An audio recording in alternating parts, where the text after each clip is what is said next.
Hello everybody.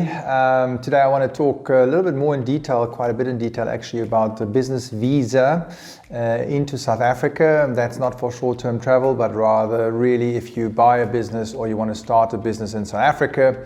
And I'm going to run you through all the steps and most of the requirements, and after watching the video or the subsequent sub-videos you should have a pretty good idea what is required and how does it work. So maybe just to start, it's in principle there is probably a four-step process. You normally prepare first the Department of Trade and Industry application. There's a step before that which is obtaining the Chartered Accountant certificate. That would traditionally be step number one. Step number two is the Department of Trade and Industry recommendation. Once that is issued, then it depends on the amount of the investment. If it's in excess of 5 million rand, then you do not require a waiver. If you are below that, you will require a waiver, which would be step number 3. This waiver is submitted at the Department of Home Affairs. And then lastly, the fourth step is then obviously to submit the application for business visa at the South African Mission abroad, or potentially even in South Africa if you're a holder of another temporary residence visa. The fifth step, and I said 4, I know, but the fifth step could potentially be then permanent residence in a couple of years.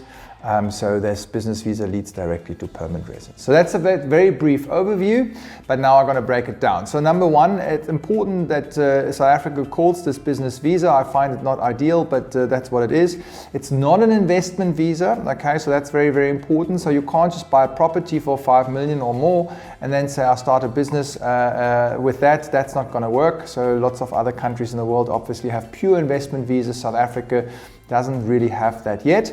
So yeah, let's not confuse the two. And I'm also not talking about business travel. Okay, so let's move on. What are the requirements really? In essence, South Africa at the moment under current legislation is looking for at least 5 million rand investment coming from overseas, so foreign direct investment, into the book value of the business. Okay, so that's the requirement. And then the second big requirement is 60% of all employees must be South African citizens or permanent residence holders. Okay, so these are the two big requirements, and I'm going to break them down a bit later. So step number one, really, as I said, is the obtaining of the Department of Trade and Industry recommendation letter. Okay, it's quite a comprehensive application. It's a bit like a business plan. The old long business plan is not required anymore. But be careful, potentially required for permanent residence, but that's the side point.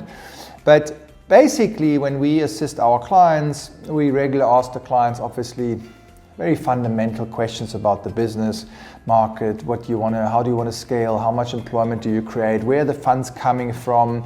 How do you want to develop your market and your services? What's your distinguishing your competitive advantages? So very basic questions of a short business plan, and all that gets compiled into this Department of Trade and Industry application. A big part of that application is, as I said already, the Chartered Accountant letter. Okay, so that's a very, very important step, and it's actually quite an onerous step. So the Chartered Accountants themselves, they have very clear guidelines by their professional bodies what to request and what documents to look at in order to confirm the availability of the funds. Because that's one question a lot of clients ask me, must I already have invested in South Africa when I apply? And the answer is no, you don't. Okay, so you must have the funds available, but you must not have invested in South Africa yet. But that availability of the funds is sometimes a bit onerous because the chartered accountant wants the confirmation from the bank, and obviously a lot of banks do not reveal this information. So there's quite a bit of back and forth, and also sometimes not all people have it really clearly available.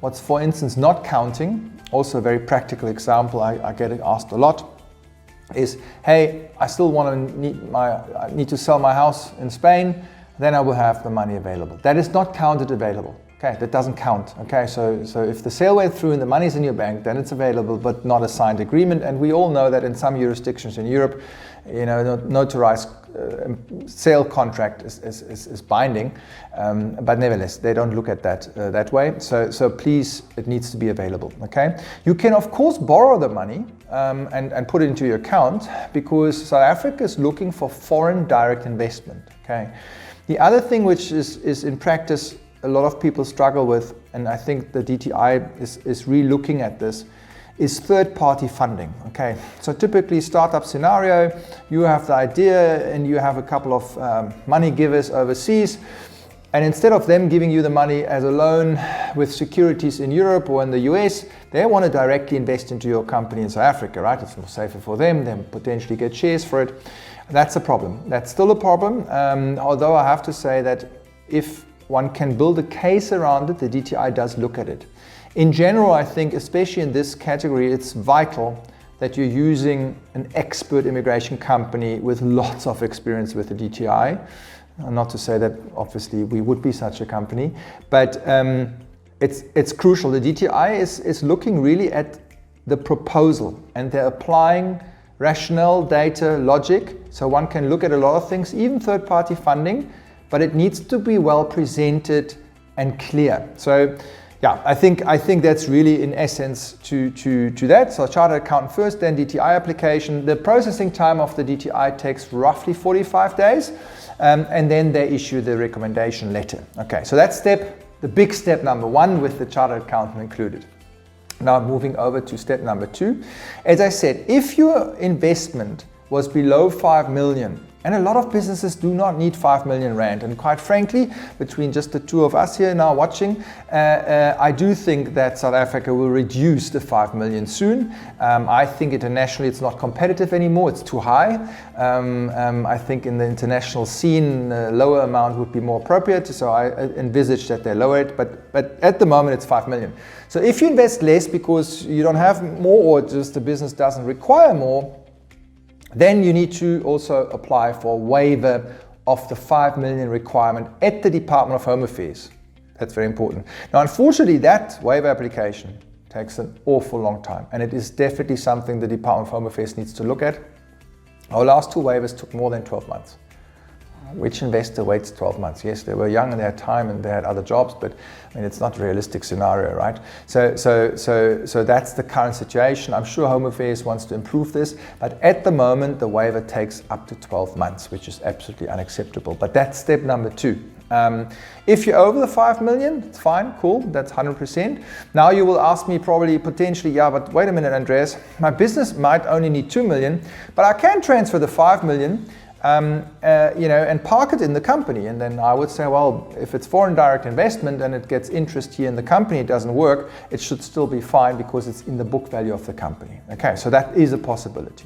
All right, so that's step number two, the waiver. And then we come to step number three, which is really the business visa application itself.